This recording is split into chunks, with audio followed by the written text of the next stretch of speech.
এটা বাংলাদেশ না রে ভাই, এটাই প্রবাস। এখানে প্রবাসীরা মাসে 20,000 টাকা ইনকাম করার জন্যে 40 থেকে 50 ডিগ্রি রোদে মাসে 30 দিনে 360 ঘন্টা ডিউটি।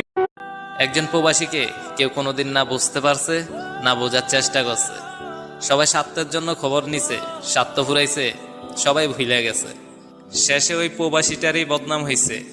সে নাকি বিমানে উঠা। ও মা, মারে, আমি তোমার প্রবাসী সন্তান মা। 12-14 ঘন্টা কাজ করতে করতে যখন দুর্বল হয়ে যায় মা, তাতেও বেশি কষ্ট লাগে না। সবচেয়ে বেশি কষ্ট লাগে মা যখন একটু ভুল করি, ওই চিনার বাচ্চারা আমার গালি না দিয়ে গালি দেয় তোমারে মা। ও মাই মেরি